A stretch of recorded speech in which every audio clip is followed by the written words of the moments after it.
We aren't bad. We just podcast this way. Welcome to the Backlot 605 podcast. I'm one of your hosts. I'm Casey Kelderman. Join with me, as always, is my co-host. I don't know if he's the Roger Rabbit to my Eddie Valiant or vice versa, but he is Brian Mensing. I'll take the Roger Rabbit. I was going to go with Judge Doom, maybe. I'm about to say I want to be Judge Doom. Even better. That's our wild card in this, just like Judge Doom. Mike, Doom. What's that? Judge Doom. Judge Doom. That's what I said. You said Doom. Whatever. Doom's a word too. It's his brother for the sequel. Brian, we're joined by our final guest for our live action animation hybrid movie series. Of course, we're talking about Who Framed Roger Rabbit, because we can't do this series without talking about the greatest version of these types of movies ever. So we're joined by Mike. He goes by many names, aka Mr. Cash right now. And Mike from, I'm going to try to get this in order here, Mike. It's Mike's Movies, Music, and Wings. Is that the correct order? Yes, sir. I appreciate that. Well, Mike, welcome to the show. Thanks for having me, man. I'm excited. Definitely excited. You know, Who Framed Roger Rabbit is definitely a movie that I grew up on, so I'm excited to talk about it. He was probably like in his 20s by the time he finally watched it, because he's such a young buck. Who's that? You. Me? No, I watched this. Okay, probably I was maybe in my 20s. That's when you finally understand it, because I just watched it the other day and like I just realized he was being framed for murder. I'm like, I never knew what the hell it was. I was like, right. Yeah, as a kid, you're like, this is fun. As an adult, you're like, wow, there is so much adult content in this. A lot. And what you think is a kid's movie back in the day. It was PG. I was like, oh, this is not PG. Mm-hmm. The first thing I said when I put this on Disney Plus was, this is way too horny to be on this streaming service. Jessica Rabbit. Oh, my. We'll get into that later as my voice cracks like I'm 12 years old once again. This movie makes me feel like that, though, in many different ways. But let's get into it. Let's get into the show here. Before we jump into the box office news, Mike, I'm going to ask you what I ask our guests every time. Introduce yourself. Give us a little backstory about you, what you do. Obviously, I mentioned that you go by Mr. Cash right now on Instagram. You talk about movies on there all the time. We like to see your reviews on there. So if you want to give a little introduction about yourself and what you do. Yeah, man. Like you said, I do reviews. I do reviews for movies, music, from wings. I'm constantly cooking up some wings. You know, I go out different places and do reviews for different wings, a bunch of different sauces. Yeah, man, I love doing that. I've been doing that for probably a couple years now. I'm originally from DC. I was born in DC. I've been out in Florida a little over 10 years now. I definitely don't miss the cold weather, and I'm sorry for y'all up there. Mike, we get that spectrum, really, really hot and really, really cold. We don't get that in between for about maybe a week all year. Oh, it's crazy. I was going to ask Mike, what's your favorite wing sauce? I just like standard buffalo. If I go out somewhere, I don't want to try that, teriyaki, fried, this, that, buffalo. Like, I don't need that extra. I just want some standard buffalo hot. That's it right there. I don't want to be disappointed and ruin my wings. I don't want that extra hot stuff. I respect that. I like that's kind of like the go-to safety mechanism for wings. Is like, you just get that buffalo sauce. It's always good. The true question is, do y'all like ranch or blue cheese? Neither. Oh, I was going to say that's a trick question. I go with neither either. Oh, really? It's got the sauce right on the wing. You're ready to go. I like that. Okay. If it's a good wing, you don't need it. Yeah, exactly. At that point, all the ranch and blue cheese is going to do is just dilute it and take that spice away that you're shooting for anyway. Yeah. Now you're just cheating. You're cheating with all the sauce. Yeah, you're like, I want it hot, but I don't want it that hot. So do you then at that point, like, do you ever watch Hot Ones and think, okay, maybe they go a little too far?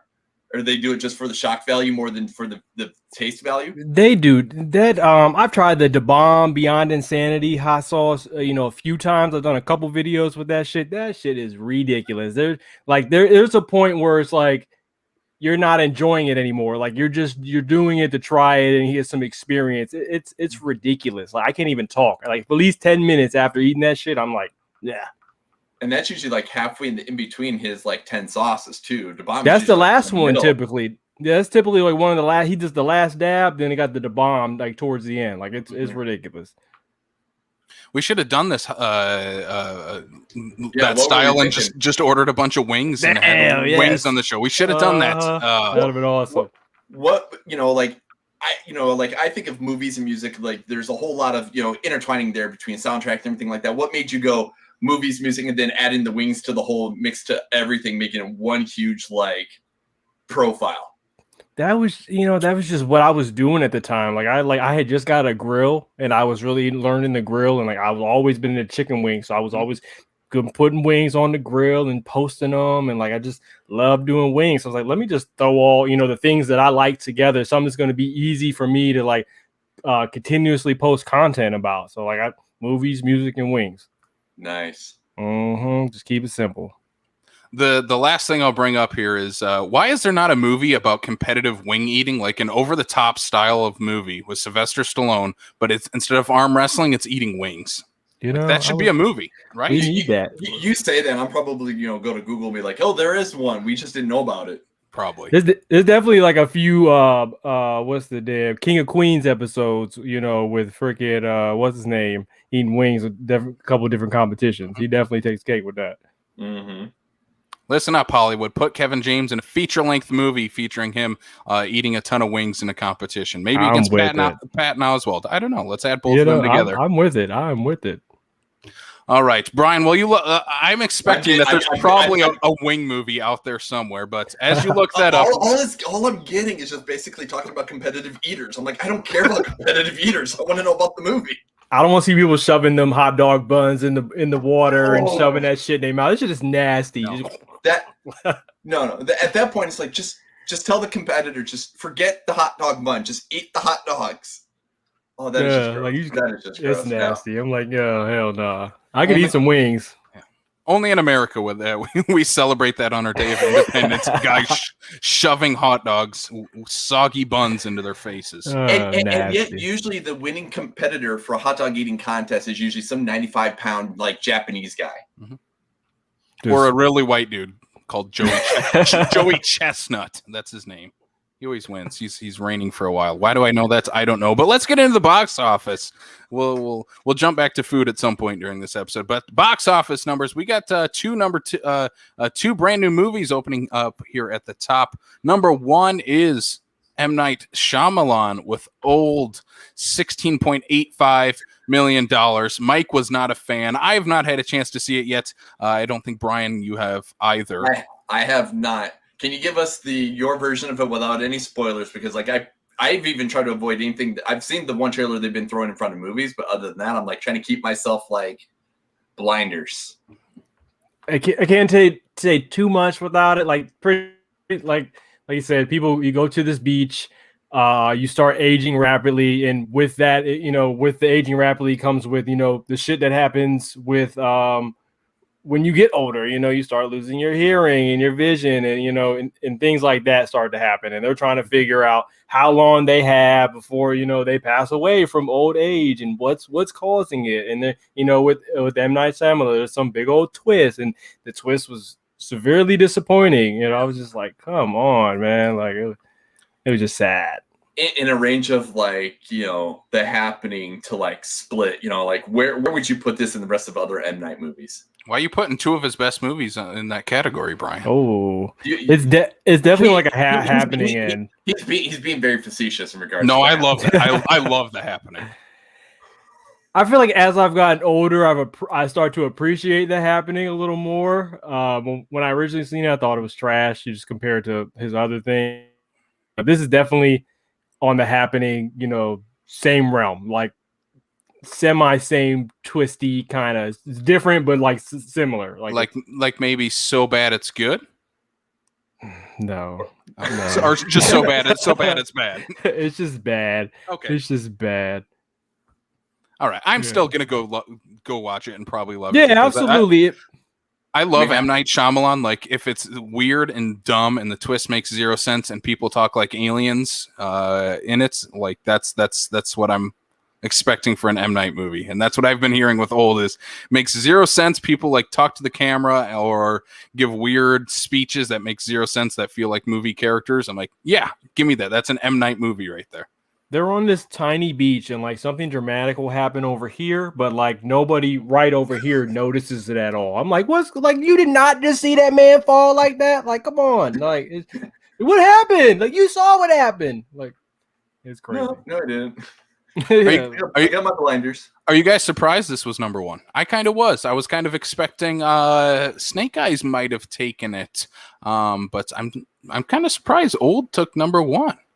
I think part of it is because it's got M. Night's name, and we all know when it comes to like origin movies on how well they've played in the past with various other franchises. I think that has something to do with why Snake Eyes isn't quite, making it to the number one spot. Yeah, I feel like we're always going to go see M. Night. No matter how many crappy movies he puts out, we're always going to race to the theater and see it because you want to see that twist and you want to see, if it's wild. You're like, we're always going to go see it. Number two then is Snake Eyes. They probably should have just removed G.I. Joe Origins, like Brian said, $13.4 million. Again, I've been hearing some decent things about Snake Eyes, but again, that's not saying much against the other two G.I. Joe movies because they stoink. Maybe they put the G.I. Joe Origins so people didn't think we were re-releasing the Nick Cage movie. Oh yeah, that was a good one. But no, anytime we've had movies like X-Men Origins, that turned into that was supposed to be a spin-off franchise thing that they were going to do, and they're like, oh nope, this didn't work. There was the X-Men. What's the other? There's another origin one that they were trying to do that didn't seem to, go off and whatnot. So I'm like, the one thing that's nice about Snake Eyes is he has a very clouded, you don't know his past for the most part. He's the ninja aspect. And then they're like, well, you know what? We're going to give you the backstory. No, I don't think this is one we needed. I thought he was a robot for whatever reason. Like watching the other ones, he just seemed so just like beep boop, beep boop. Mm-hmm. I thought he was a robot. I'm assuming I'm wrong. Brian, correct me if I'm wrong. Snake Eyes is a villain in the G.I. Joe lore, correct? Yes. Okay. Well, yeah. Again, they're just. I want to say so because his counterpart is Storm Shadow, who is a G.I. Joe. And all the snakes and Cobra, I figured the Cobra is the bad squad. Yeah. I didn't grow up with G.I. Joe, so I don't know all their lore. I was never into G.I. Joe. I saw half of the whatever Channing Tatum thing that came out. And then this movie looks kind of fun, though. But again, it follows into that of we need every villain needs an origin story, like Cruella earlier this year or Maleficent. Man. Why are we doing all the villain origin stories? Villains are best left unknown. Joker. I like Joker, but again, Joker works best when you don't know his actual backstory. I don't need to know why he's mean and that he had his mom was mean to him and things like that. Like, come on. I just want him to be bad just to be bad. That's the best part. And Rob Zombie's Halloween. Jesus Christ, that was a movie. I want to point out I was wrong. G.I. Joe's the good guy. Storm Shadow's the bad guy. So, they were giving us the hero. Okay. Snake Eyes is the good guy? Snake Eyes is the good guy. Storm Shadow's the bad guy. Okay. Got you. But I would think like what you said though is like Cobra, Reptile, Snake Eyes. Well, of course he must be part of that affiliation. Maybe the toy makers back in the day were like, throw shit at the that works. Whatever we can make money on. Just like this movie here at number 3, Black Widow, $11.62 million, moving ahead of Space Jam in the box office, which Space Jam overtook it last week. Black Widow getting some of its money back again. I think that HBO Max second week kind of, I don't know, I don't want to say a curse, but trend. I'll say it's a trend of HBO Max releases the second week tend to drop off quite a bit because, if you're going to go watch it, you're just going to watch it on HBO, or if you're going to rewatch it, it's on HBO Max. Yep. That's exactly what I think it is. There's only certain movies there are a few that I'd rather go to theaters and see instead of watching it on HBO Max. Like when Suicide Squad drops next week, I'm gonna go to the theaters and see that. I'm not. Yep. I don't want to watch that, on HBO. I need to experience that. Yeah. Space Jam with LeBron was not something I need to experience. Yeah, and you're saying exactly the same thing I did. It was, because I've done the exact same thing. I've got HBO Max. What did I go see in the theater? What did I not? Granted, the earlier ones I did at home just because that was before they really started loosening things up and whatnot. Mm-hmm. But yeah, like Space Jam, I don't need to see that on the big screen. I've had my ticket pre-bought for the Suicide Squad for 2.5 weeks now. Like, I'm ready. as soon as the tickets went live, my butt was like, I'm going to it. I know I can go watch it. I know I can go watch this at the home, but I need to see James Gunn on the big screen. Yes, sir. I want to know how James Gunn's going to kill Michael Rooker again. Again. That's the twist. He survives. Number 4, though, is Space Jam: A New Legacy, the movie no one needs to see. Period. Because Trash. it's not good. $9.58 million. Space Jam: A New Legacy, and then number 5, a movie everybody needs to see in the entire universe because it is the Take your family with you. It's the greatest movie ever made. It is about family. It's Fast 9, the Fast Saga. F9, whatever it's called anymore, $4.82 million because the F in F9 stands for family. Hey, and I will still die on the sword. Are they great movies? No. Are they fun as hell? Absolutely. And I will spend my money for the Fast and Furious movies until they stop making them. They gotta. I'm just upset that they reduced Paul Walker to the babysitter. Like that. It's upsetting. Yeah. Isn't that Vin Diesel's job? Right. He got kids.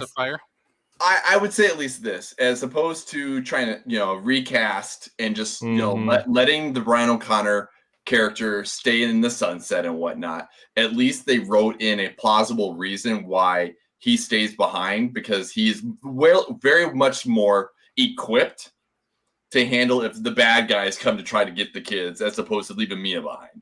I'm gonna send my wife to go on the Black Ops mission. Right. I would say that. I'm like, okay.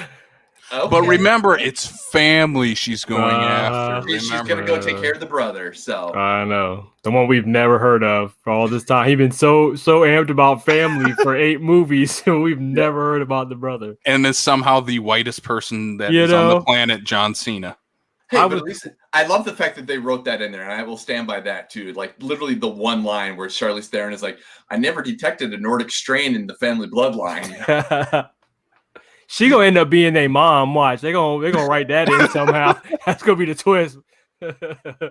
She's somehow also related to Helen Mirren too. She's we find out that Cypher is actually a Shaw. They're all family.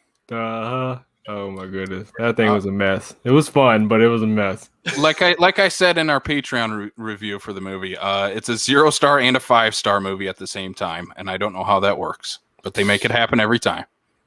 And I will do it again and again and again. Oh yeah. Brian, what do we got for the news? Then we got like 5 pieces of news to actually talk about. That's exciting. We actually did pretty decent here. This one's straight up your alley, Mr. Horror Guy. I'll take it. The Exorcist is getting a trilogy to Universal with David Gordon Green directing. And I've heard mixed things, whether in terms of the 3 movies, if it's just the one coming to theaters, the other 2 are going to Peacock, or, I don't know if they quite know exactly what they're doing with it yet, but other than the fact that we're getting 3 new Exorcist films. I don't even know how I feel about this. I feel like once you've seen one, possession movie, you've seen them all. Right. But it's Universal going, we have all these IPs and we need money, and we don't want to sacrifice the idea of trying to spend money on something people don't know. Granted, that's more than just Universal. I mean, that's pretty much every studio, but every studio is like, what's sitting in the catalogs here that people know that we can try to make money off of? Well, I mean, they've been making money off The Exorcist since 1973 when it came out, until a few years ago when there was an Exorcist TV show. Like, isn't there already a sequel to the movie? There's 2 sequels, 2 sequels, and a prequel, and a recut prequel, and a TV series. So how the hell is this supposed to work? I'm They're gonna do like Halloween.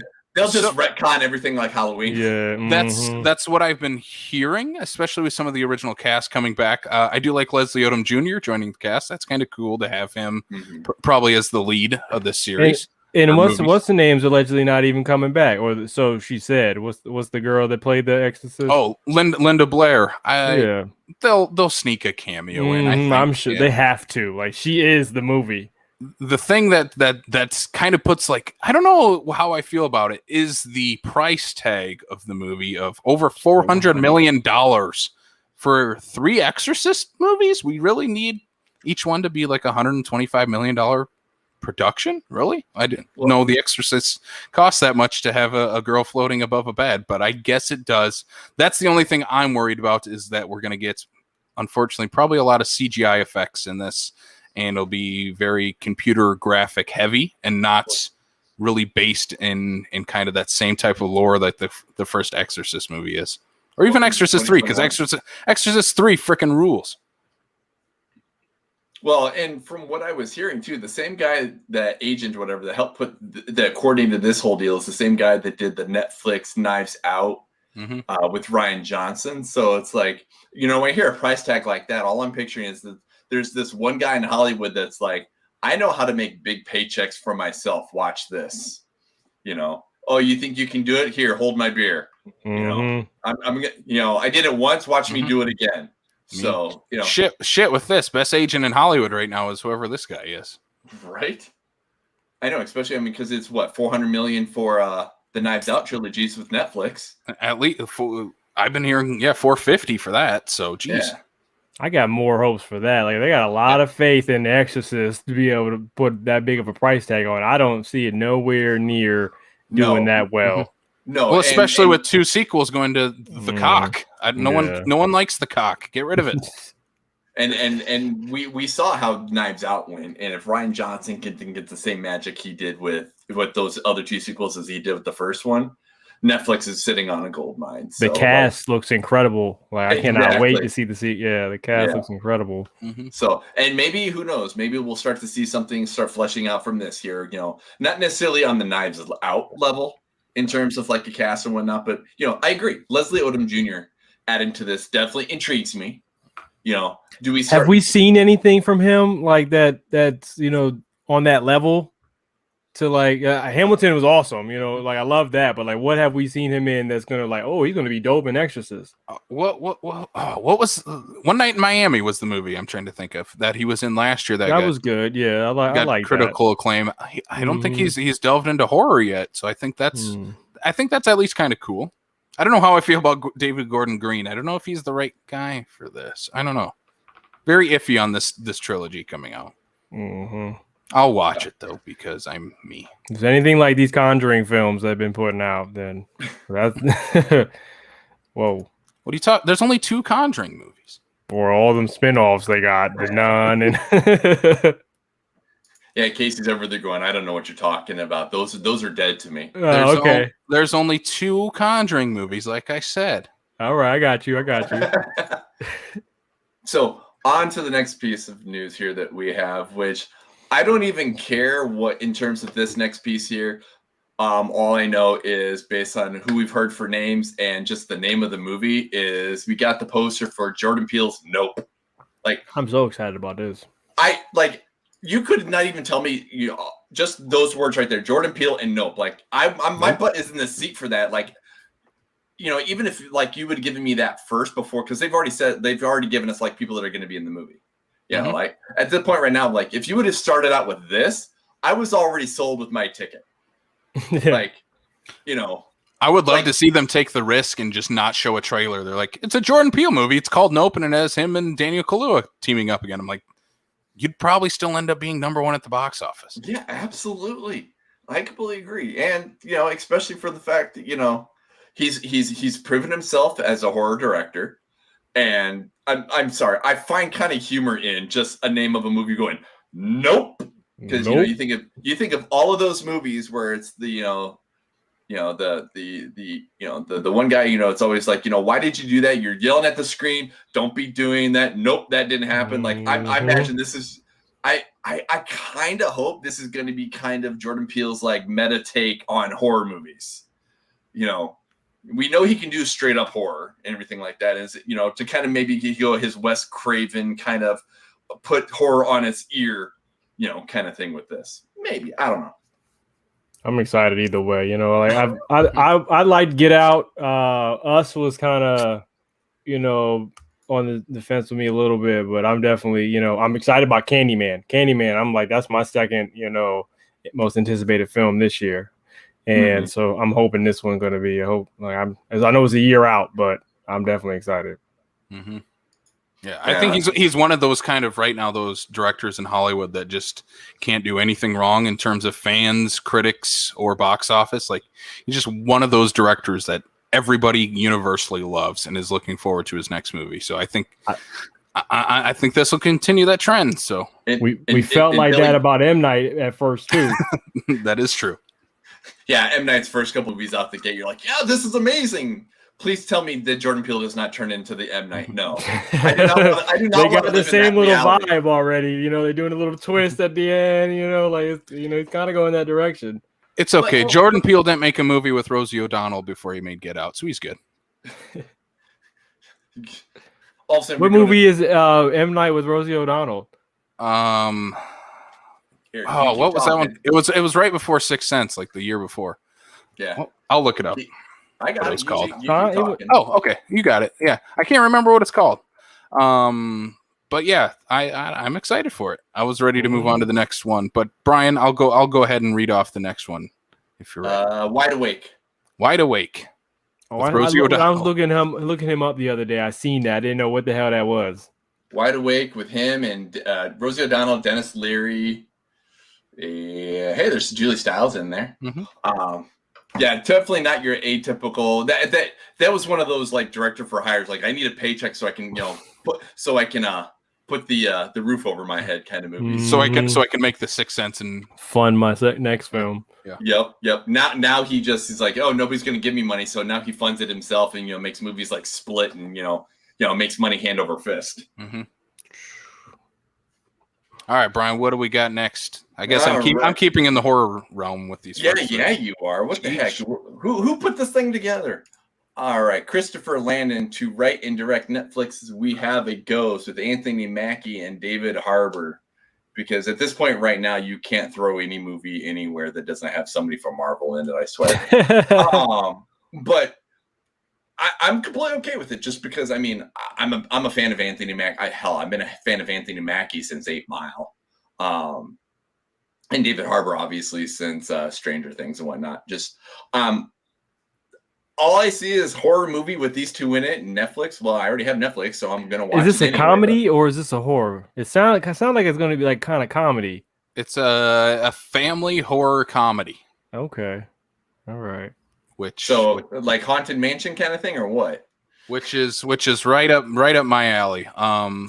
So the plot is a man who goes viral for having a ghost in his home. That's it. A man goes viral for having a ghost in his home. That's the plot that I came across. So the CIA, gets them too, or comes looking for them, or something. I read like, okay. Mm-hmm.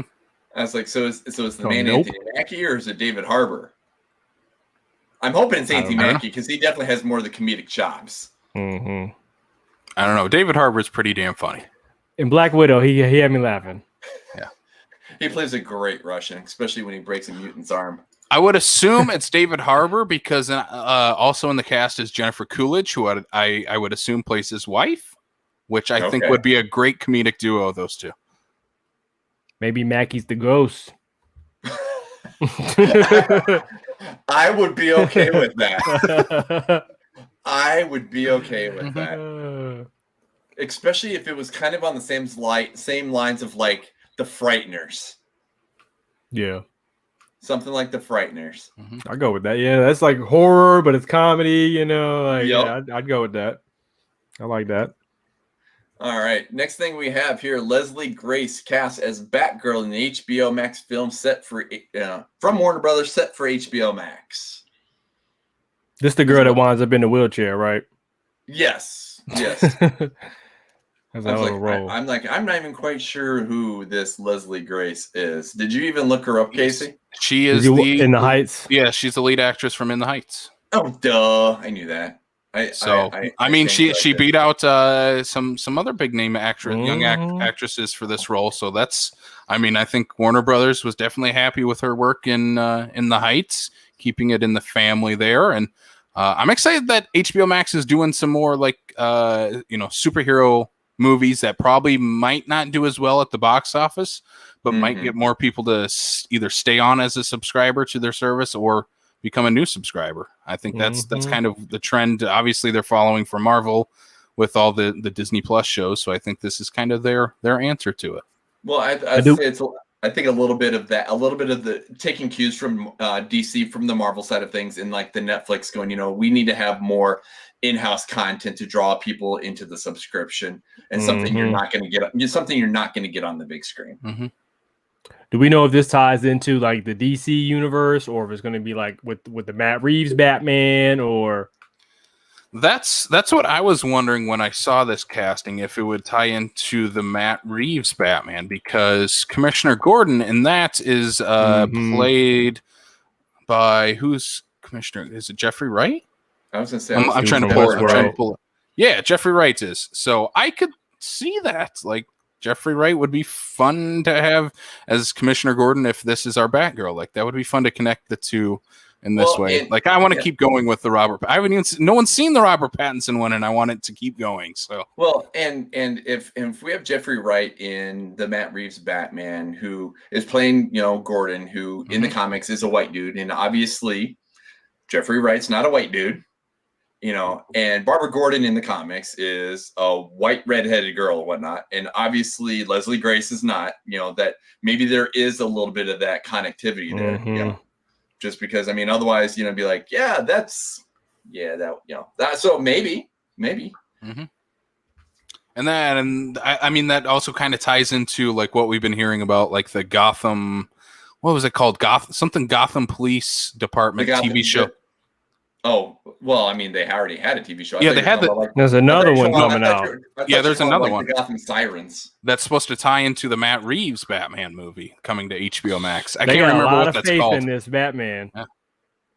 Well, so far, I'm not gonna lie. I'm still completely on board with Pattinson as Batman, because even before that very first trailer that I did not want to watch, just because I didn't want to spoil.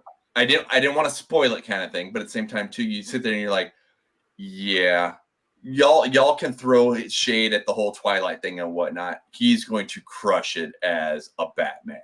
Yeah, I hope so. Hope so. I'm excited for it. Like I don't know how I feel about Riddler being the villain up front. Like, all right, he's not the best, it should be cool, but like I need to see like Mr. Freeze or somebody bad at. We've only seen that one iteration of Mr. Freeze and shit. Like I need his ass to show up. Well, we've seen in that trailer with the Batman and how very aggressive and Pattinson is and whatnot. And as Casey has told us and many, many times before and whatnot, as Paul Dano, who's the Riddler this time, has a very punchable face. He has an extremely punchable face. It's weird. It's set up weird. Yep. That's probably why we're getting him as, I just want to see the mask on him. I just want to see Batman punch his face over and over. And that's what you need out of the Riddler, just a punchable face. And I still am loving the fact that Colin Farrell is damn near unrecognizable in that movie. Man. I can't wait to see this iteration of Penguin. Mm-hmm. Right. And that's just it. I loved Colin Farrell's makeup for Horrible Bosses because it was just so obnoxious. But you get like this, you're like, that is not even that is like somebody else. Mm-hmm. So absolutely. Yeah. All right. So we have on to the next thing here because, Casey here is a complete shill for Ari Aster. Is Parker Posey and Zoe Lister-Jones added to the cast of Disappointment Boulevard? Casey was going to go see this regardless just because it's an Ari Aster film. So, what's the premise of this one? I don't know. I don't need to know. It's an Ari Aster movie. I'm there. I don't want to know. I got a question. Midsummer or Hereditary? Hereditary. Yes. Hereditary. Yes. That's my highest rated film right now. Like, honestly, like that's like one of my favorite movies that I've seen, bro. I love that movie. That shit was dope. See, I love Midsummer, but Hereditary, me as a horror fan, hits everything perfectly. Yes. Midsummer is an incredible movie too, but this one I'm loving this casting for this movie because Joaquin Phoenix is playing the lead, and you add another kind of strange Hollywood actress right. into this Parker Posey in here. I'm like, yes, Joaquin Phoenix and Parker Posey in an Ari Aster A24 movie. Yes. Let's not forget we have Nathan Lane. Oh, and Nathan Lane is in this. That's right. What is this movie going to be? I don't care. I'm going to be there first weekend out. Yeah, all you had to hear was Ari Aster, and you're like, my butt is going to be in the seat. I'm there. Yeah. So yeah, absolutely. I'll watch anything with Parker Posey, just because I think she's so much fun. She's one of the best parts about, when she's in her Scream movie and whatnot. She's one of the best parts. She's one of the best parts in the not so great Blade Trinity. Well, she's the only watchable part of that movie. So I'll watch anything with Parker Posey in it. But that's all we got. That's it. I think that's all we need. It was a lot. It was a lot. That's good because we're ready to talk about our main topic then, which is 1988, excuse me. Who framed Roger Rabbit? Guys, who framed him? Who was it? I still don't know. We'll get into it. I do. They tell us in the movie. No, I'm just kidding. It was Goofy all along. Uh-oh. That would be the M. Night Shyamalan twist. It was Goofy. That might explain why we never see Goofy in the movie. He is in the movie.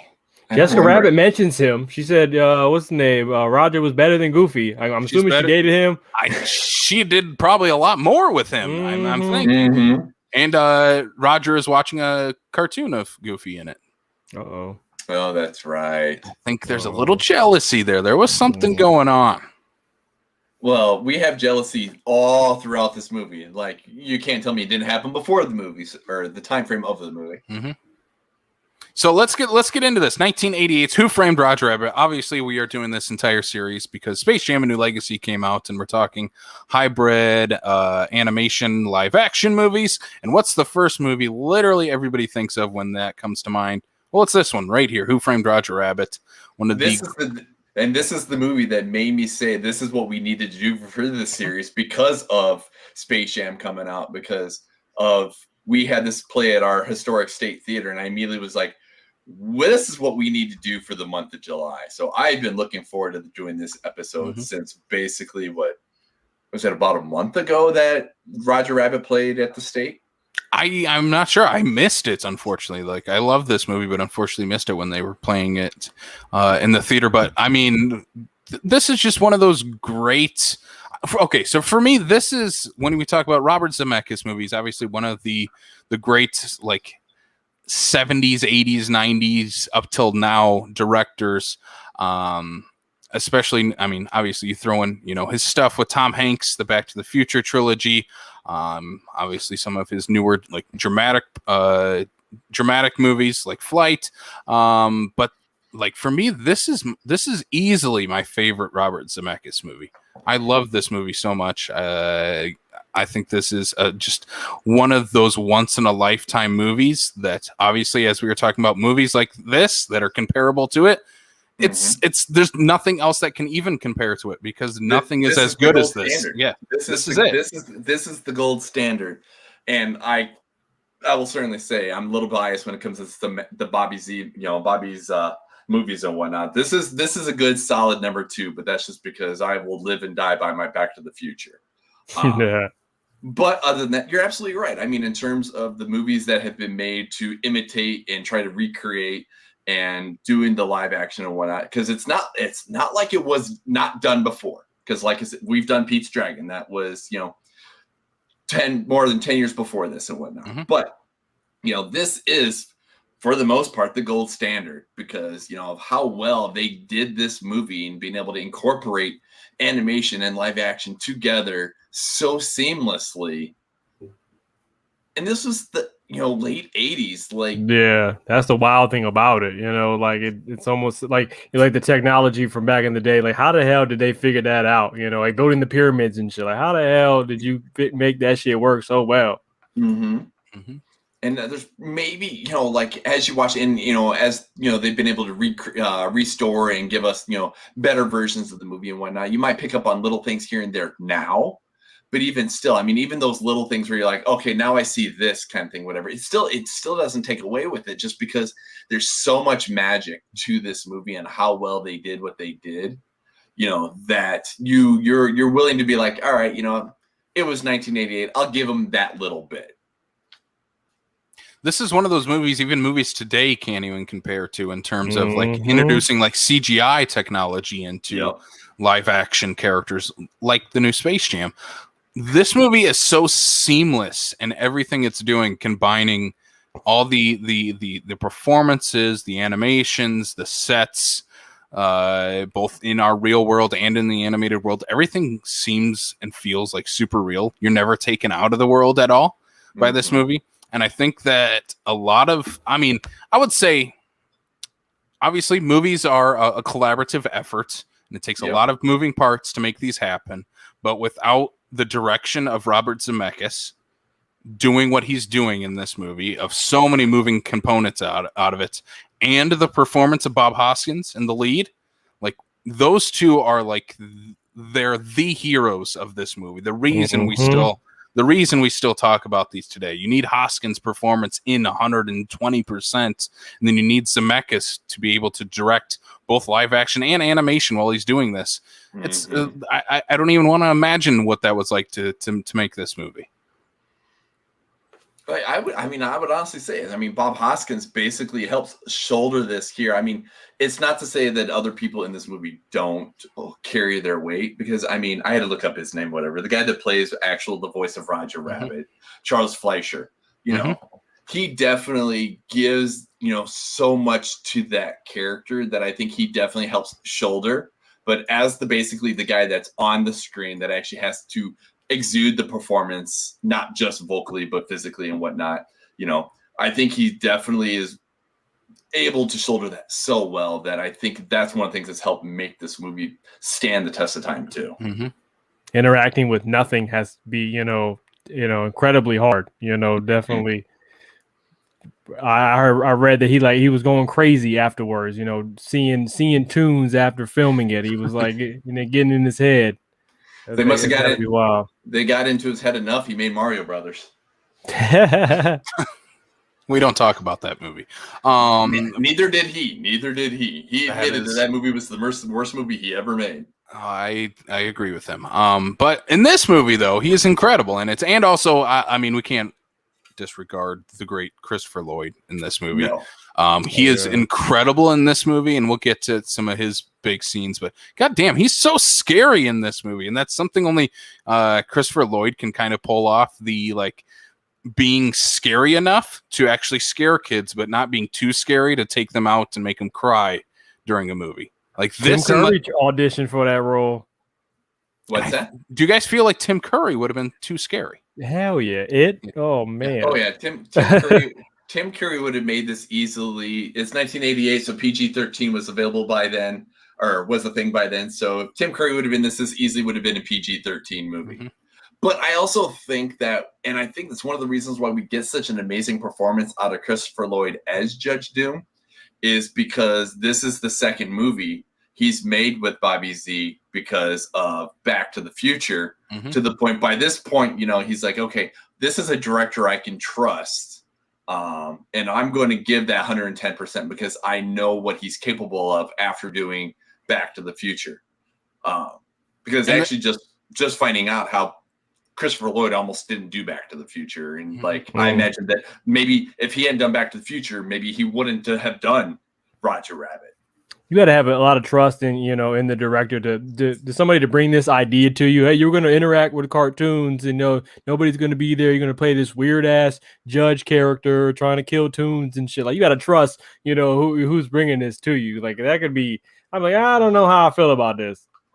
And be so evil about it too, like to the point where it's like, one can hate a cartoon, one can dislike cartoons and whatnot. He straight up thinks they are evil incarnate. He scared me, man. When he did that little shoe in that dip, man, I feel for that little boot every time I watch that shit. You think back when you were a kid, and you're like, that's the as you're a kid, you're like, you're not gonna cry. You're not gonna cry. Oh, the boot's gonna die. And I feel like this is a movie that is a product completely of Back to the Future. Like, this movie doesn't exist without that. Yep. I mean, obviously, after the massive success that movie was, sure, any studio is like, yeah, whatever you want to do. You want to make the live action movie with cartoons in it? Sure, let's do it. Yeah. Do it. Bring your friend Christopher Lloyd with. And you're probably right, because Back to the Future is a Universal movie, and Disney's like, we have this idea of who we're going to bring on board and whatnot, and it's, well, hey, you did really good over here, so we're going to try to do this again. Mm-hmm. And Disney's never ever picked up a director after they find that little niche successful thing. They never do anything like that, do they? Never. They don't even do that with Robert Zemeckis nowadays. Not at all. They are totally doing that right now with him and doing Pinocchio. Well, I was also going to say is look at Disney right now, just in the simple fact of just look at the Phase 4 directors for the Marvel movies. Mm-hmm. They're like, oh, you did good here. Here, we're gonna cherry pick that one. Yeah. Because all of a sudden you said that, and I immediately thought of Nia DaCosta doing a Marvel movie after she got done with doing Candyman. Mm-hmm. Yeah, and they have a trend of doing that. I mean, they've been doing that forever. But let's get into this movie, because this opening animation with Roger and Baby Herman sets the movie and tone absolutely perfect, because we start with this classic 3 to 5 minute long cartoon of, okay, this is who Roger is as a character, of who he's supposed to be playing, along with Baby Herman, even though these two have never existed prior. He's not Goofy, he's not Bugs Bunny, he's not based on an IP. He's just Roger Rabbit, and we have to get completely introduced into his world here. But his world, for me, this is such a strange thing of, apparently they have to shoot everything in one take if they're a cartoon.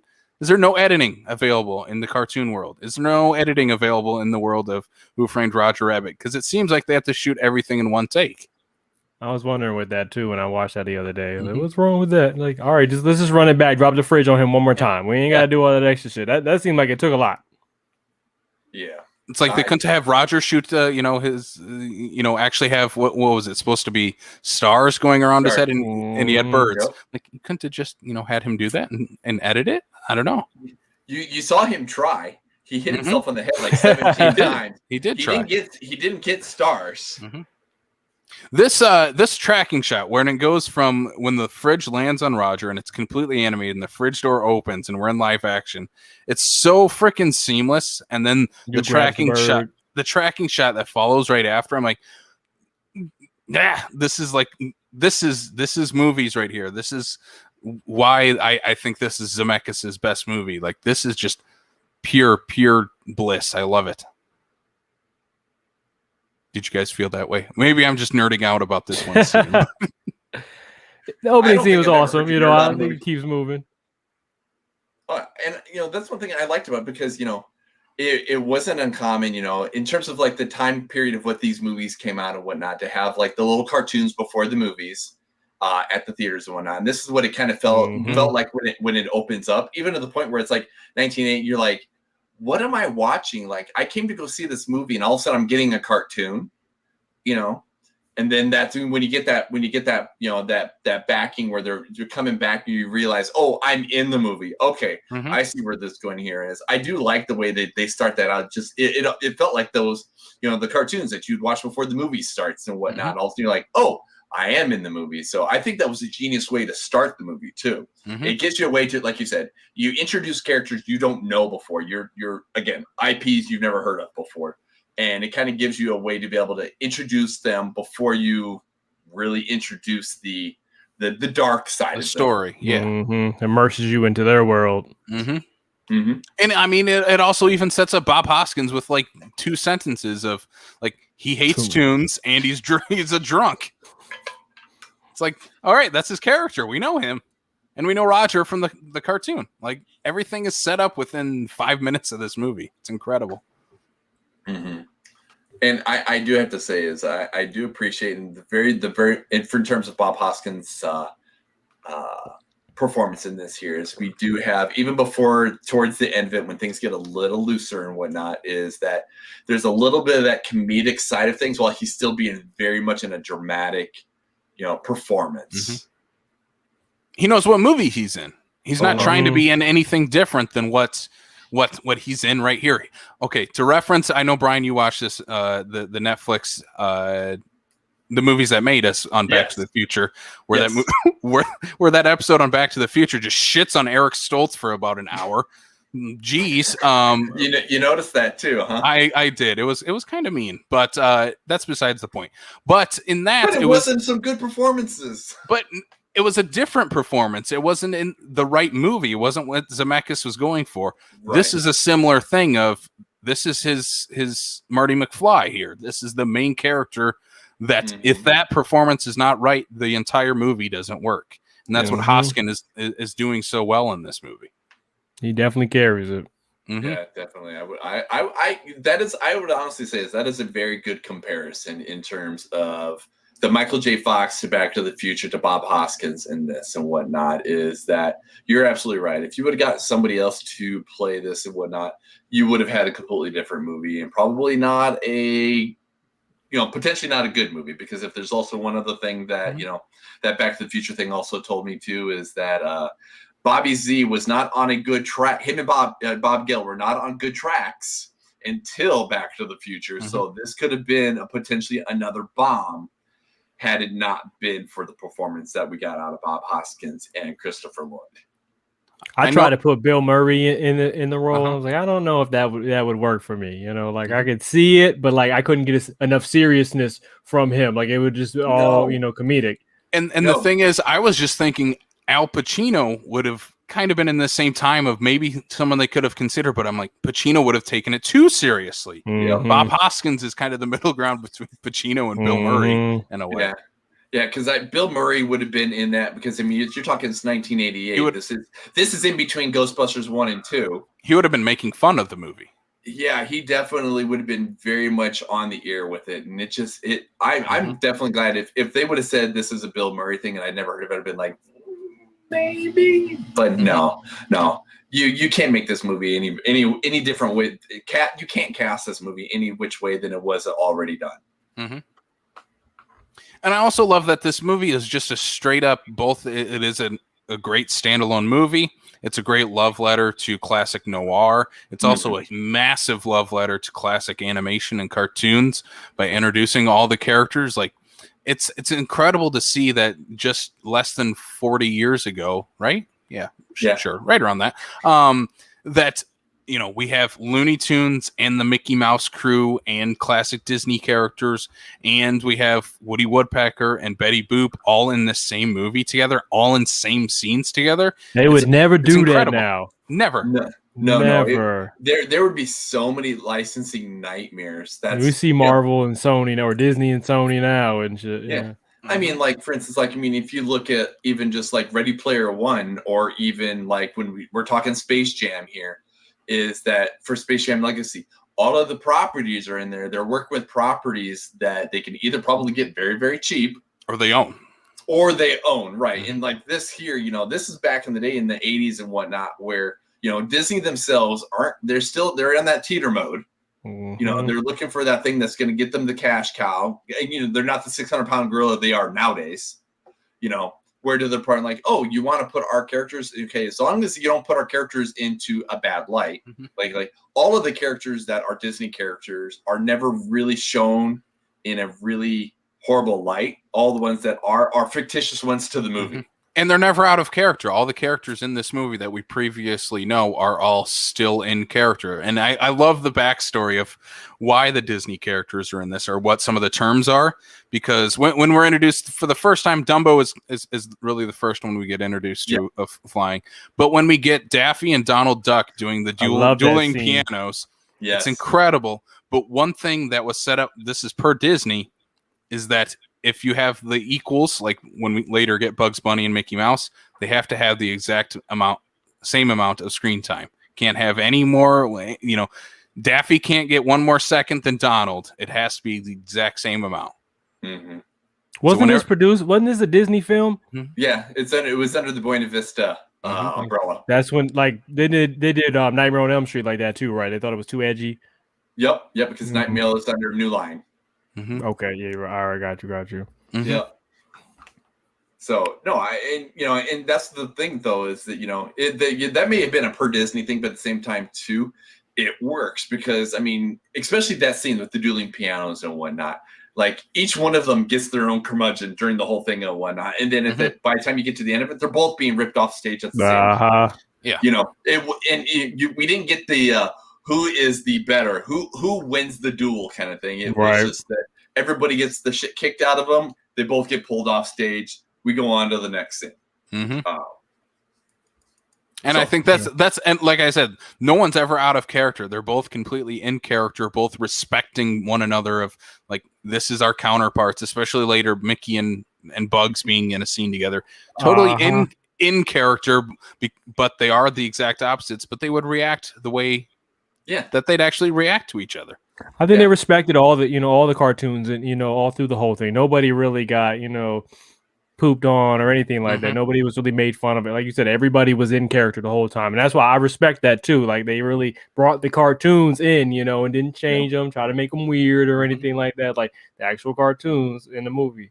Well, and and because since we're still kind of talking on the club scene and whatnot, in that same respect, is we get Betty Boop.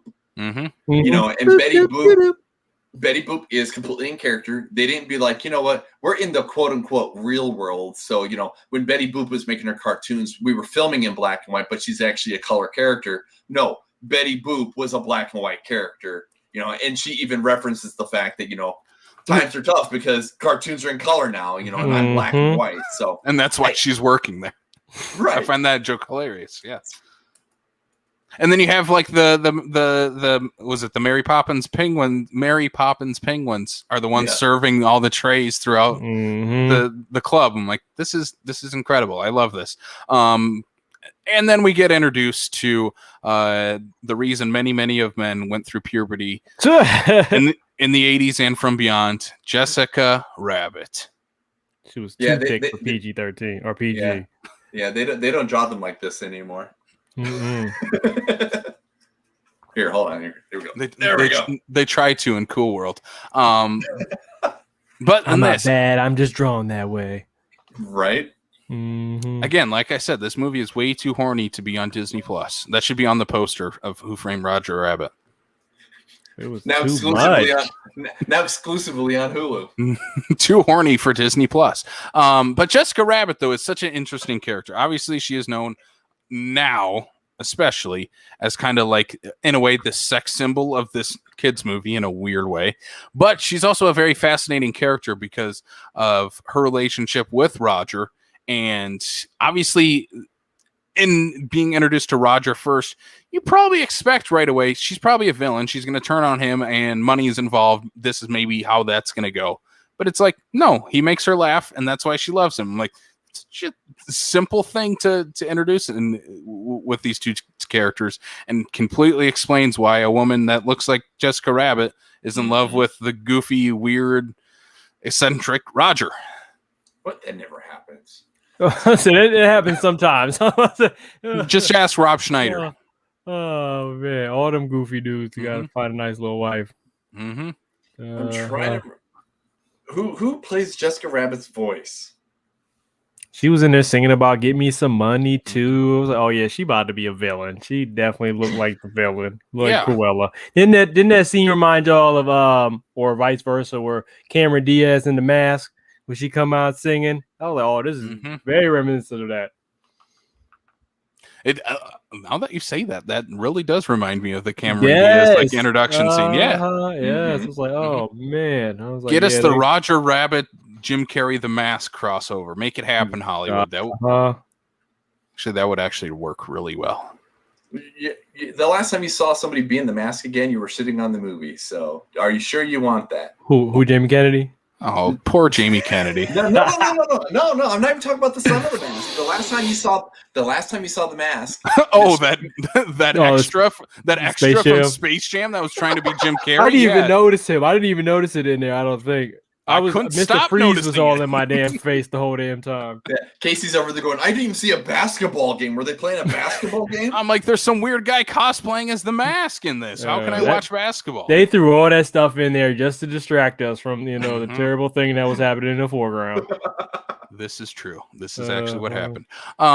But in Roger Rabbit, so some of the things that I do love about this movie, whenever we have like a big stunt happen, like someone flying through a window.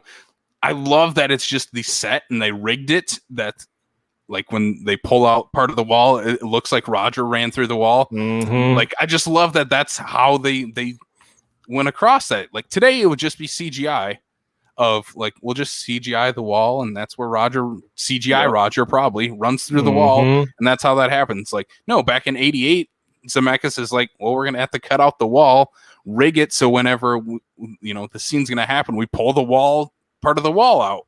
Yep. Like that's everything was practical effects. Yeah. No computer work in this movie, man. It was awesome. Or even some of the things like they had to rig, like when Hoskins is supposed to act with Roger, it's like apparently they use like robotics on if glasses were moving and stuff like that, or like when the water's shooting out when Roger's underneath the kitchen sink water, like they have to actually have someone shooting water out during these scenes and then animate over it later. It's incredible how this movie they did that with the little baby too. Had like a real cigar with a little robot. And like that was wild. Like somebody had to draw all over it and make it perfect. Like that is crazy. But, you figure back when they were making this and whatnot, that was probably the best way to do it too. Because then at that point, like you're not necessarily worrying 100% about like the line of sight kind of thing. Because then you're like, okay, so if I just draw it slightly this way, then I'm in line of sight. So that probably worked to their advantage. Because like nowadays when they're making these movies, the CGI guys are off there trying to make their crap so it can be done and ready. Because they're trying to turn a movie around in 3 weeks, kind of thing. They're just doing the best that they can. Whereas like here, they had to spend so much time on it that they had that luxury. I think because I want to say like really the only time that I think I saw where you see a little bit of the that kind of aspect of it is a little bit with the cigar because you can see the little rod that's holding it, and then also. When you're talking about when Roger's underneath the water and the weasels come in and whatnot, is the weasel that's holding the gun. You can see a little bit of the rod that's holding the gun. Really? But other than that, really, I mean, I again, never noticed. They're pretty flawless in being able to coordinate the animation right where it needed to be. And even if something happened on set, obviously one of the most famous quotes of movie making, oh, we'll fix it in post. Well, sometimes you do have to fix things in post. And one of the things that always stuck out to me and like behind the scenes of this movie is there's a scene where Bob Hoskins misses his mark of where Roger's eye line is. So they have to literally animate Roger to like stretch his legs higher. So his eye line is that with Bob Hoskins. Oh, shit. What scene was that? Incredible. What scene was that? It's it's where it's in the second half of the movie. It's where Roger is like against a wall and his legs start to rise up. I don't know. You just look it up. Look it up. I got you. I'm gonna look it up. I'm gonna Google it. Both of us are like, are you making stuff up again? I'm not making things up. This is. I want to see it though. Stuff like that. I want to notice. I want to like, oh, that's awesome. How they. But it's like figured it. But it's like when you're watching the movie, you never notice this stuff. That's thought it was supposed to work like that. Yeah, it's the magic of this movie that Zemeckis is pulling all this stuff off. All right, should we get into the actual plot of this movie? There's a plot. No, I'm just kidding. I'm just the other day I realized he was being framed for murder. It's been a while since I've seen it, but like I just realized it was who framed Roger Rabbit actually means. Right. I did just want to quick point out because it was bothering me and whatnot is to realize again kind of. The casting for this and why it works so well is Kathleen Turner is the one that does Jessica Rabbit. And the fact that the first success that Bobby Z had, because everything else was commercial failure, was Romancing the Stone. So it's another one of those things where it's like, hey, I work with this gal. I think she's good. I'm gonna use her again. So again, to keep continuing to use the same people again, I think is another thing that made this movie work. I'll give a quick shout out because I know Blake Ginnathan is listening and yelling at us for not mentioning. Yes, Used Cars is really great, and it did come out before Back to the Future. It is a great movie, but it was not a financial success. No, it was kind of a financial bomb. But yes, you're correct. It's a good movie. Okay, in terms of the plot of this movie, of course, the plot's just in the title. Who framed Roger Rabbit? Roger Rabbit is framed for murder.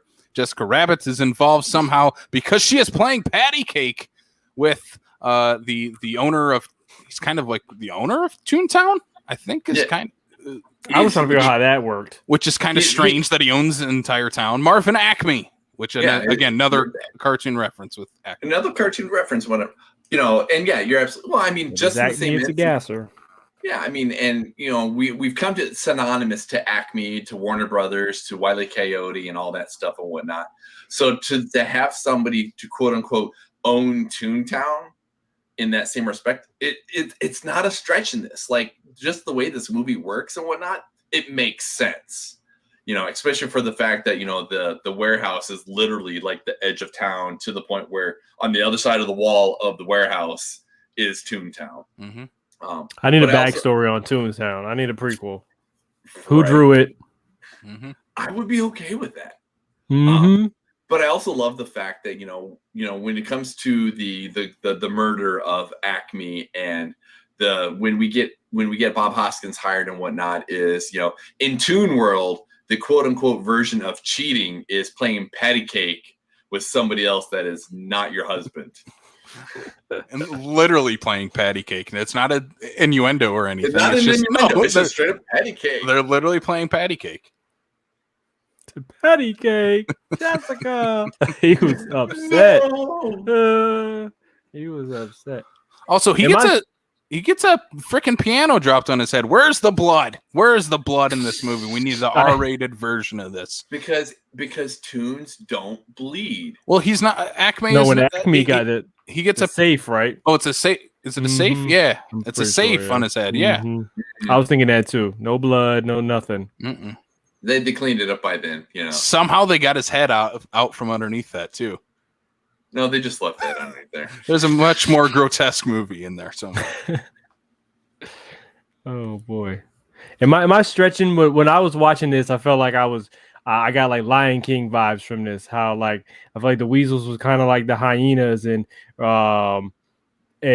Roger was kind of like getting framed for Mufasa's death. You know what I'm saying? He had to take off. And Scar, Judge Doom was like Scar. I don't know where I got that from, but something hit me. Like, this kind of reminded me of Lion King. The part that's funny is, I would never have put that together, but at the same time, you say that, and I'm here going, okay, I see the parallel here, especially when you bring up the weasels. That's what really got me. The weasels are straight up the hyenas. Yeah. Absolutely. So I would definitely, I see that parallel. Mm-hmm. Just put Nathan Lane as Bob Hoskins' character, and you totally had the Lion King.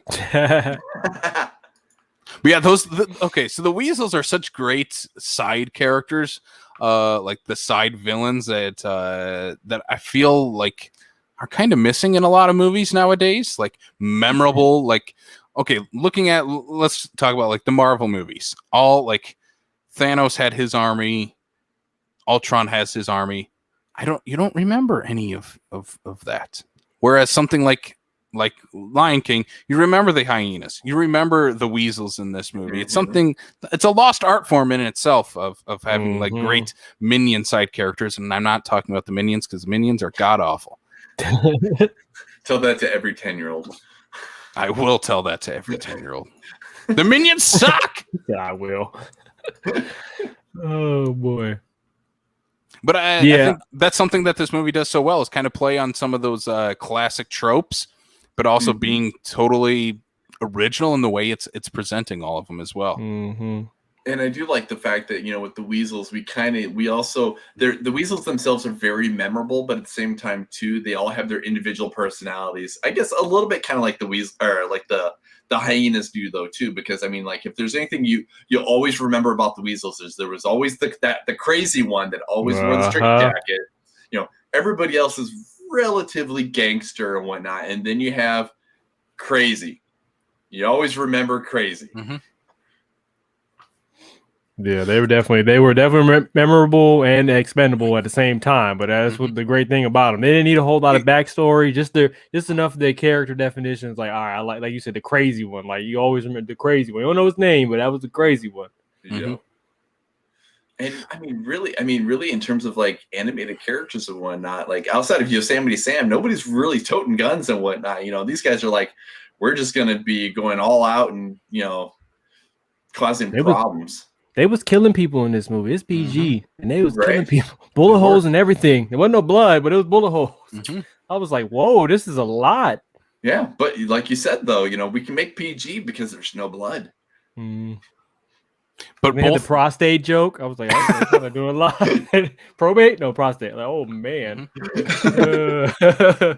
Again, so much humor in this where like a kid, that age, whatever the case is, can appreciate it. They're probably leaning more towards just the fun, in the animated, the comedy side of things.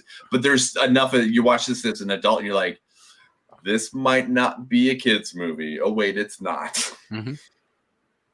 Well, I think this movie teeters that line much better than another movie we talked about, Cool World, where Cool World is like, nah, I don't think I would actually ever show kids that movie. Whereas this one, I think, teeters it enough of like some of the jokes they won't quite understand. And like I said, it's not too scary, but scary enough. And it's not too edgy, but still is a little edgy. It's a step up from like obviously Mickey Mouse and like Goofy from like actual classic animation.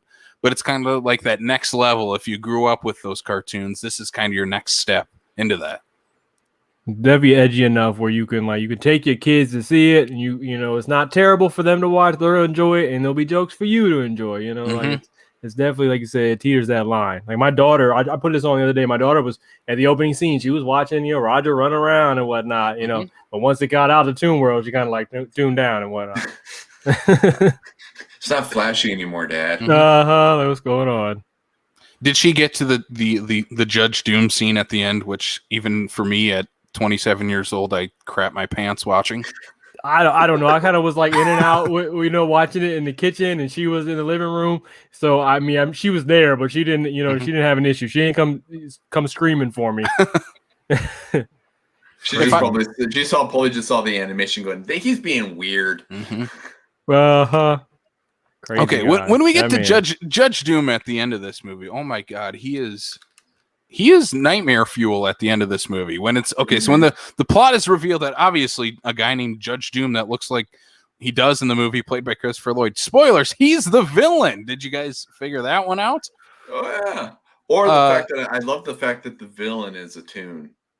Yeah, and he's a toon that puts on like this facade, this mask of being a human.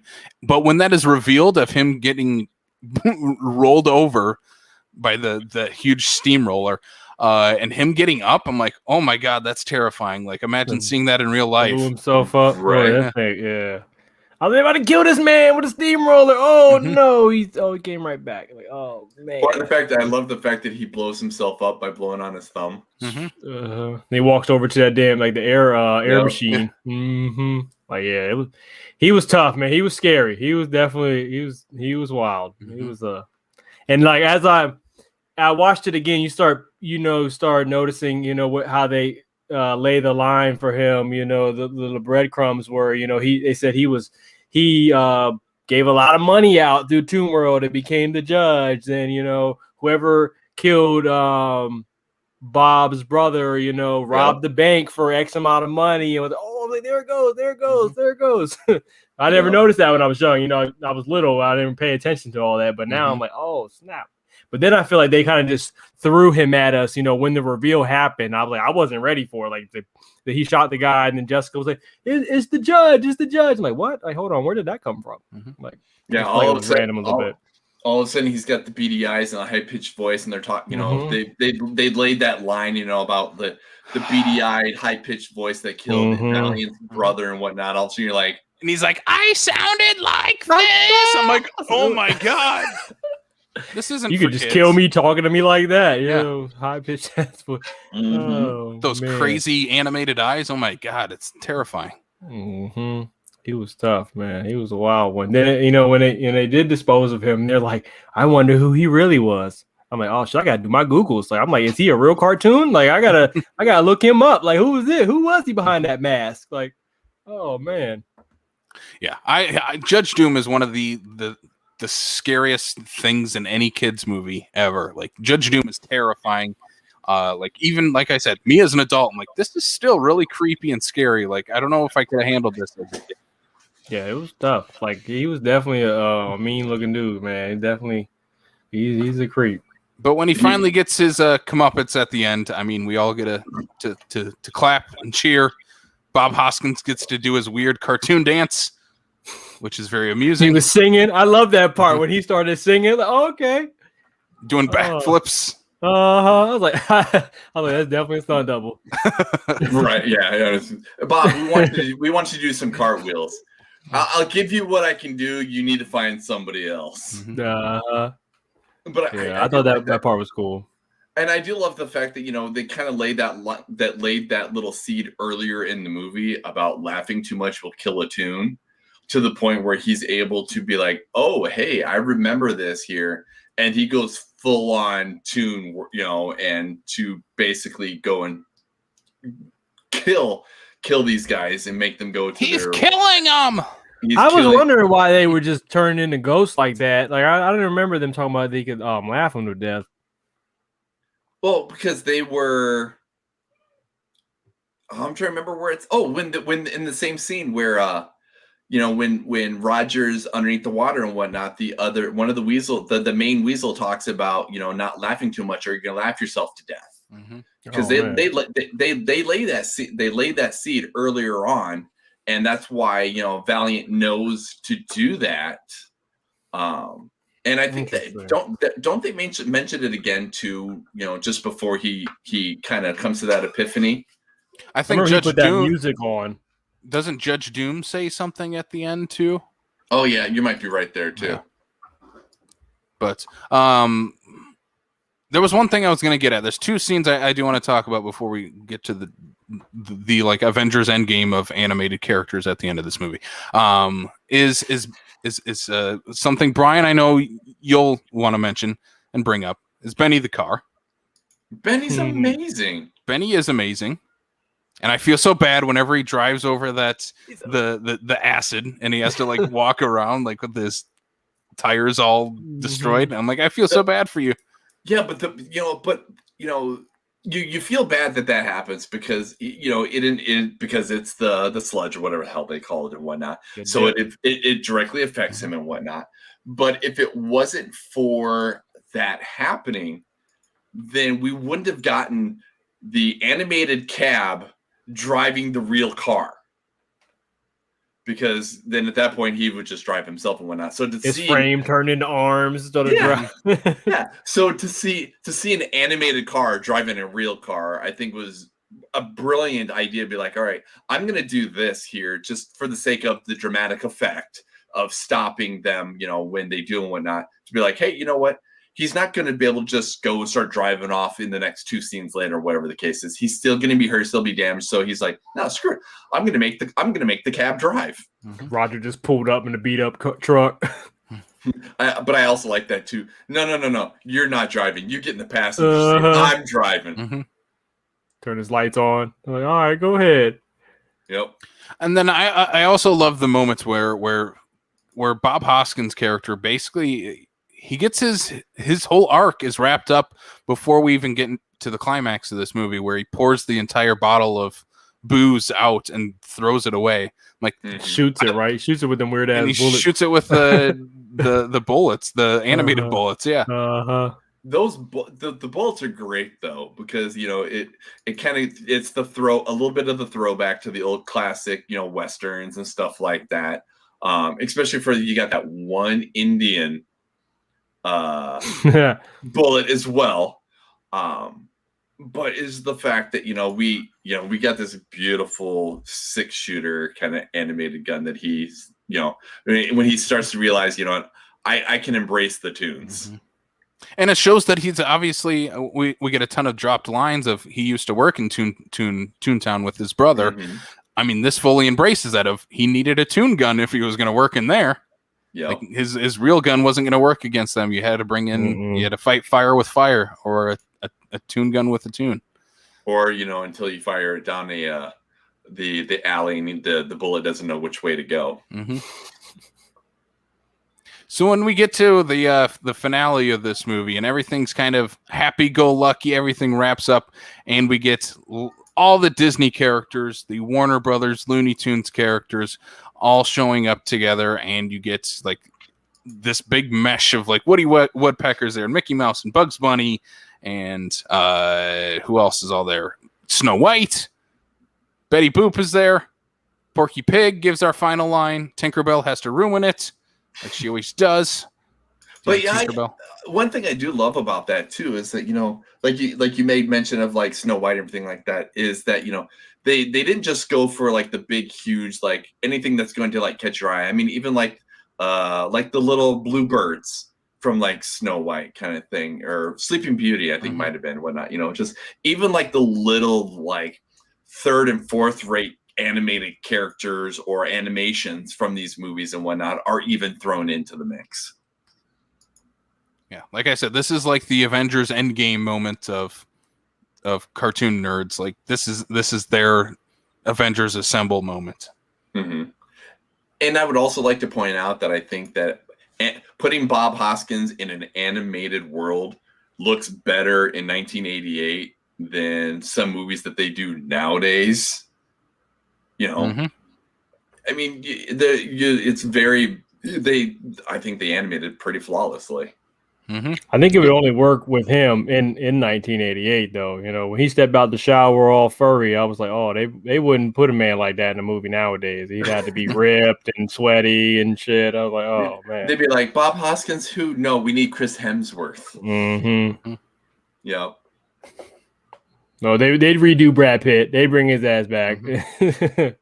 They'd hire Jack Black and then be like, all right, you got to train and you got to have a 6-pack by the end of 6 months. Oh man. They'll just, you know, we'll have a progression of Chris Pratt from Parks and Rec to Guardians of the Galaxy.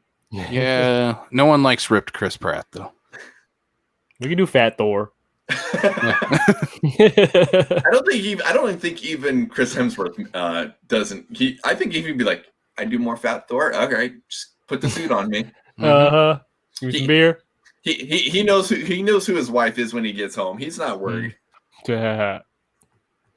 All right, let's go into final thoughts here. Who framed Roger Rabbit? Obviously, we know the answer to that question, but let's answer the question of what is your final thoughts? Who framed Roger Rabbit? 1988. Throw it off to Brian first. That's a great movie. I mean, it's one of those ones where, you know, when, you know, as the world has progressed in media and whatnot, I owned the VHS tape when I was a kid. When the DVD came out, I got the DVD. When the Blu-ray came out, you know, as they progressed, be like, I don't have to rebuy it, but I'm going to, because it's that great of a film and whatnot. Do I own digitally? Of course I do. Do I have access on digital Disney Plus? Absolutely. I would tell anybody, if you don't own it, buy it, regardless if you get Disney Plus or not, just because it's one of those ones, it's a staple.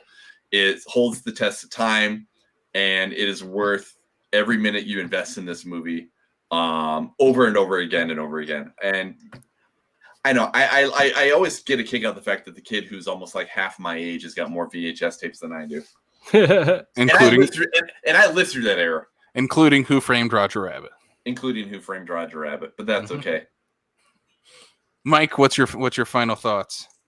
Yeah, like he said, it's, you know, it has and will continue to, you know, stand the test of time. Like it's a classic film. You know, I had the VHS as well. Mine was all beat up, ripped up from watching it so much. You know, I loved it. You know, I'm guessing back then it wasn't as edgy as you know would expect. Now you look at it now like, oh man, you know, that's kind of wild. But back then, you know, it really wasn't anything. You know, for my mom to pop that in the VCR for me and just watch it, like it's an awesome movie. I don't own it digitally. I don't know where my VHS went, but it's definitely an awesome film, and I think we're going to continue to, you know, talk about this movie, you know, for years to come. It's classic. It's an awesome movie. I'll say, like I said before, you know, in terms of this style of movie of melding the two worlds together of this kind of thing, it definitely is a gold standard that is been attempted to be recreated and duplicated, but just can't quite get there.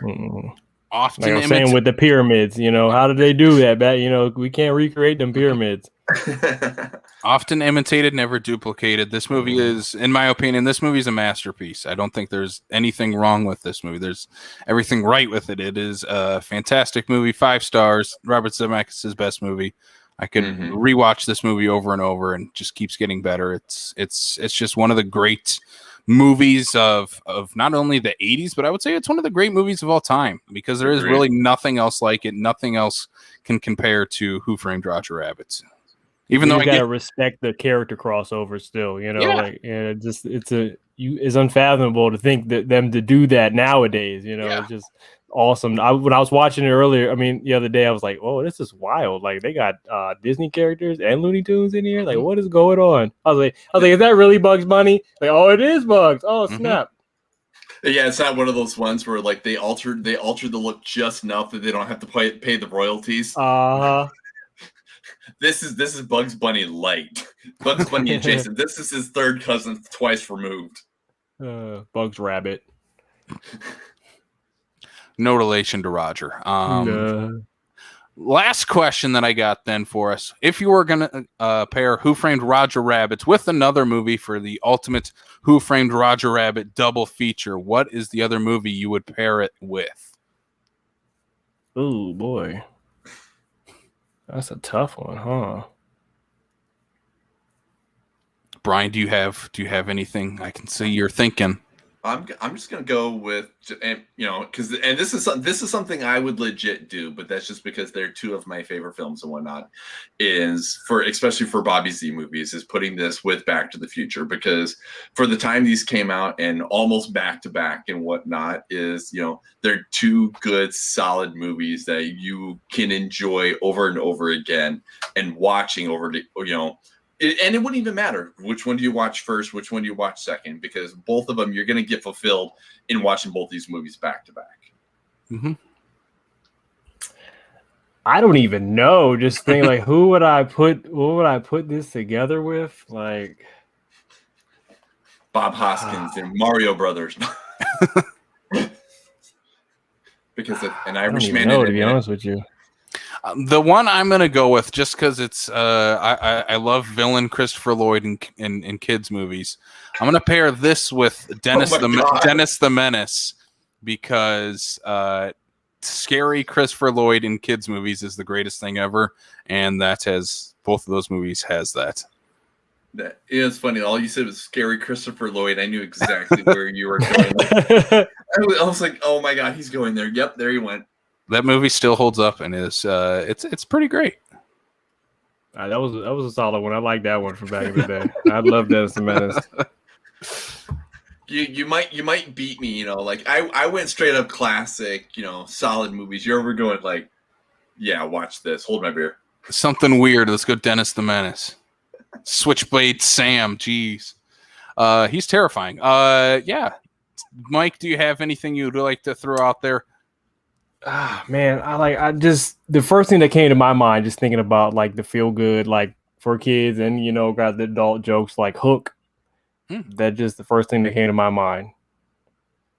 I'm okay with that, just because the first thing I think of when I think of Hook, other than the fact that I personally think it's a great movie and whatnot, is for having characters that are people that are in the movie that you're like, oh, I didn't realize that person's in the movie, is having Glenn Close in Hook. So just to have something that's like, when you're trying to pick out those little things in a movie and whatnot. So I like that. I do like that. Also, Master and Apprentice, Spielberg and Zemeckis back to back. There you go. That's true. Mm-hmm. I like it. I haven't watched Hook in a long time. It's been sitting on my Netflix queue of like, I need to rewatch Hook sometime. I haven't watched it in years. Maybe I'll watch it. You see the parallels from Space Jam and Hook? There's parallels between Space Jam and Hook?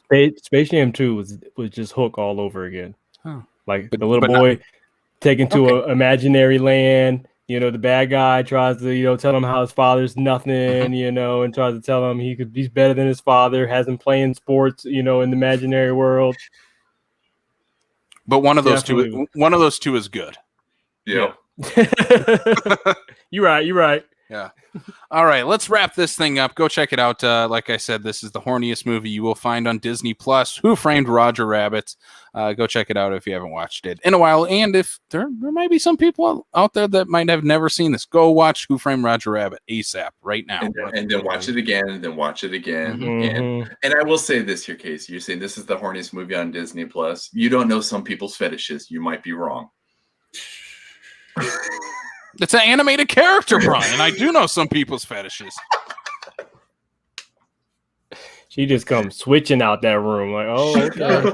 Guys, she's not bad. She's just drawn that way, and that is a-okay. All right, let's get into the plugs for this show here. If you like this and any other podcast and you want to listen to more, you can subscribe to us on Apple, Spotify, Google, Stitcher, Amazon Music, and to see our faces, you can subscribe to us on YouTube as well. Brian, where can they find us on the social medias?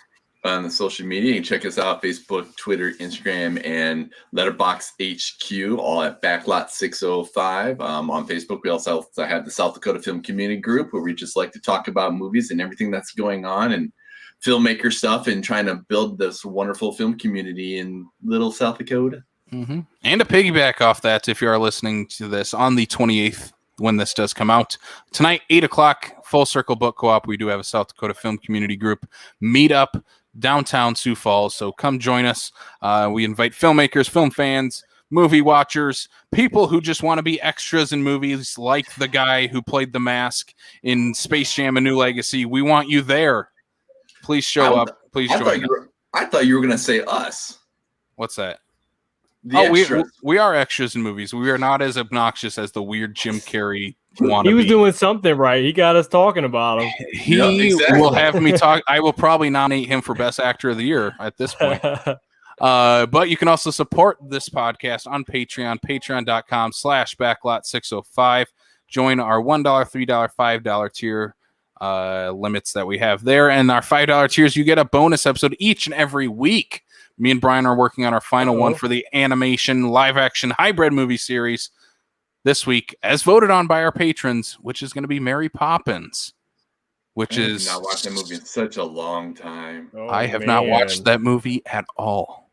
You've never seen Mary Poppins? I have never seen Mary Poppins. You're going to have so many songs stuck in your head. I am okay with that. I will say, in terms of when I was a kid, when Mary Poppins came out, I had the soundtrack for it and whatnot, and I played the shit out of that soundtrack as a kid. So you're gonna be singing Supercalifragilistic for like the next 3 months. That thing will just be stuck in your head. I am a-okay with that. Special thanks to our patrons, Logan, Blake, Andy, Derek, Lou, Corey, Darren, John. Thank you so much for supporting the show. We really do appreciate it. And then last but not least, next week we are kicking off a brand new series here on Backlot 605. It is M. Night Shyamalan month. What a twist! We are kicking it off with one that is a twist on his entire filmography, the one that really started a downhill trend of M. Night Shyamalan with Lady in the Water, 2006. Why are we starting with this one? Why not start at where the career took a nosedive into the water with Lady in the Water? It's like you're supposed to start low and aim high, right? You want to finish with Signs. I actually think we are finishing with Signs. No, we're finishing with Sixth Sense. So okay, good enough. They're right there. We got to finish with Donnie Wahlberg. I guess we have to finish with Donnie Wahlberg, and we're not even getting Mark Wahlberg during this, but maybe we'll sneak in Marky Mark and the Funky Bunch into this entire series somehow, some way. But yeah, next week, M. Night Shyamalan month, Lady in the Water. Last but not least, throw it off to Mike one more time. Where can the people find you on all of the internet? Man, on Instagram, you find me at Mr. Cash right now. Facebook, Mike's Movies, Music, and Wings. I got a YouTube, Mike's. It's probably Mike's MMW on YouTube. I think that's about it, to be honest with you. Just hit me up on Instagram at Mr. Cash right now. Hit me with a follow. I'll follow back. Yeah, that's and that's where I found you. Mm-hmm. And it's immediately when we started talking, it's like I needed to get you on here at some point here, and I'm just finally glad that we're able to do that. I appreciate you hitting me up, man. Definitely, absolutely. I love being on the show, man. Anytime y'all want to bring me back, I'm absolutely down. Absolutely, we will. We'll 100% do that, especially because I was creeping on your Letterboxd and saw Freddy vs. Jason is one of your favorite movies. That is my favorite movie, and I listened to y'all pod with the Freddy and Jason one. I was waiting for that. I was going to say we're immediately gonna become best friends because of that. Because Freddy vs. Jason is a cinematic masterpiece. Please just do a redo of that. I'm gonna go ahead and talk about that. I've probably seen that uncountable amount of times, man. That is my favorite movie. It's our first sequel episode we will ever do. It's just Freddy versus Please. Jason all over again. Yes. All I'm right. down. I'm in there. Mike, thank you so much for joining us. This was a blast. We'll definitely have to have you on again in the future. All right, Brian, let's finish it. This has been live action hybrid animation movie series of films that we have talked about this entire month. Next month, M. Night Shyamalan will be twisting his way into our podcast feed. But until then, this is Backlot 605. For Brian Mensing, I'm Casey Kelderman. We'll check you out next time on the Backlot of South Dakota.